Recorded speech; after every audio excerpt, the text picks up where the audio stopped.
Assalamualaikum warahmatullahi wabarakatuh. Alhamdulillahilladzi ja'ala fata quwwatan sadidah. Allahumma sholli ala sayyidina Muhammad nabiyil jami'il ummah, amma ba'du. Yang terhormat Dewan Hakim yang berbahagia, segenap hadirin, teman-temanku, para peserta lomba yang mudah-mudahan diberikan berkah dan hidayahnya oleh Allah. Hadirin yang dimuliakan Allah, tahun 1990 di Markas Besar PBB diadakan konferensi terbesar yang dihadiri oleh para pembesar sedunia, termasuk Michael, Gorbachev, Margaret Thatcher, George Bush, dan para pembesar dunia lainnya. Agenda yang mereka bahas adalah dunia anak-anak. Mengapa mereka membahas dunia anak-anak? Bukankah industri, ekonomi, teknologi, senjata kimia, dan masalah besar lainnya yang harus dibahas?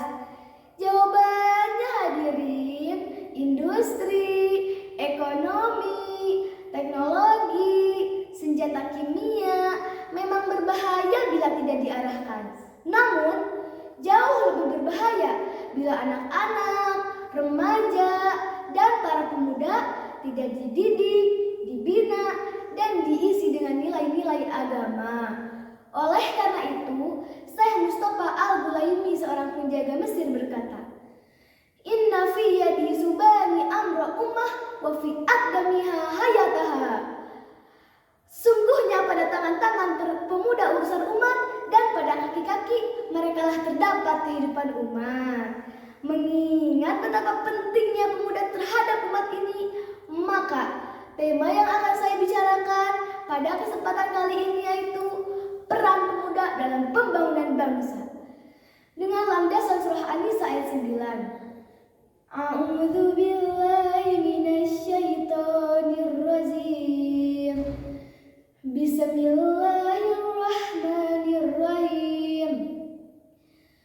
Wal yahsal ladzina law taraku min khalfihim dzurriyyatan di'afa khafu 'alaihim. Al-ayah, sadaqallahul adzim. Artinya, hendaklah takut kepada Allah orang yang bila wafat dan meninggalkan keturunan tidak berdaya. Khawatir akan nasib mereka, dan hendaklah mereka bertakwa kepada Allah dan mengatakan kata-kata yang benar. Lalu, lemah apa hadirin yang harus kita takutkan? Profesor Dijahadini mengatakan, setidaknya ada 5 kelemahan yang harus kita waspadai, yakni lemah fisik, lemah harta, lemah ilmu, lemah semangat hidup, bahkan yang paling dikhawatirkan adalah lemah akhlak. Sahabat-sahabat, jika 5 kelemahan melekat pada generasi muda kita, saya yakin mereka bukan sebagai pelopor pembangunan, tapi sebagai virus pembangunan, penghambat pembangunan, bahkan penghancur pembangunan. Betul apa benar?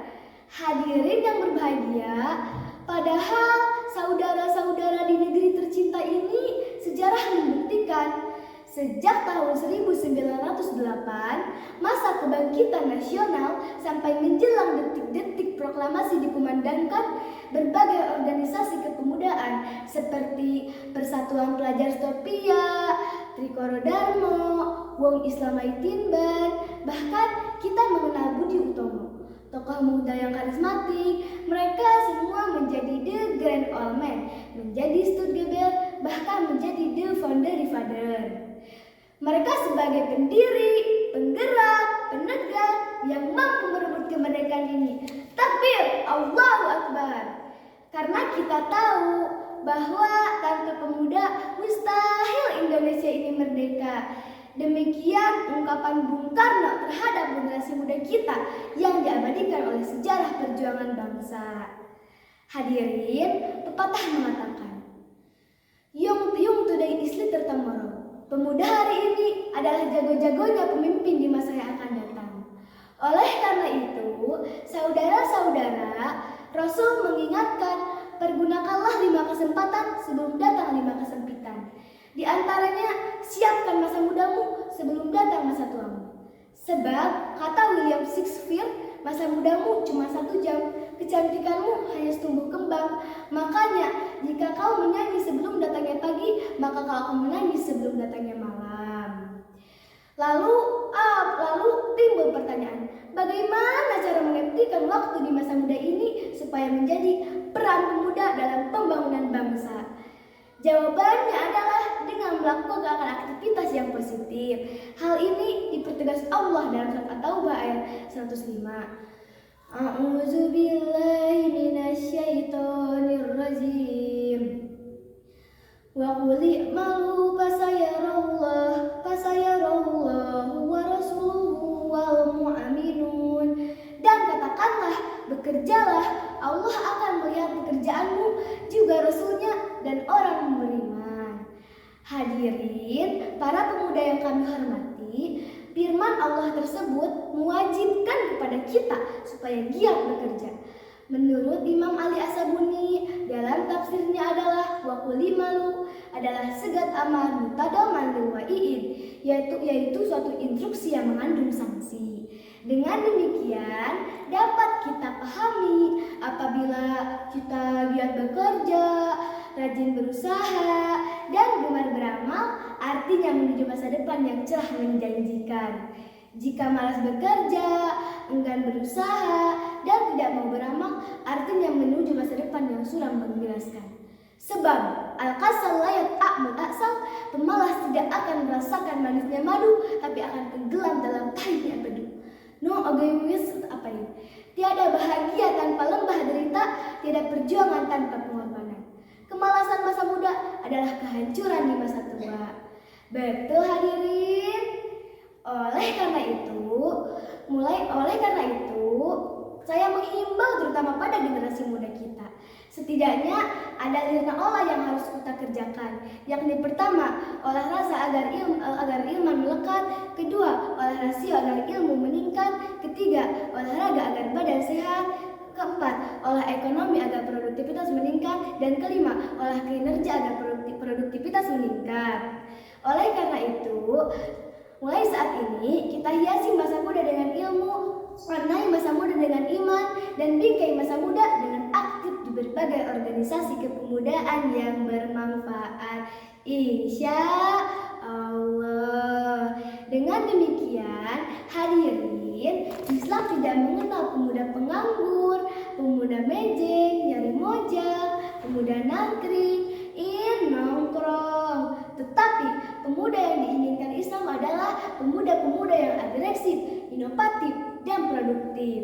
Pepatah mengatakan, banyak orang sukses mengawali karirnya dengan berjualan koran, karena lebih baik meneladani penjual koran yang memiliki mental kerja yang tinggi daripada mencontoh oknum pegawai kantor.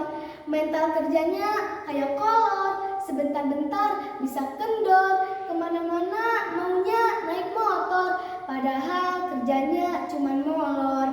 Disiplin hanya waktu dibagi honor. Kalau pemuda seperti itu mustahil menjadi pelopor, melainkan jadi pengekor.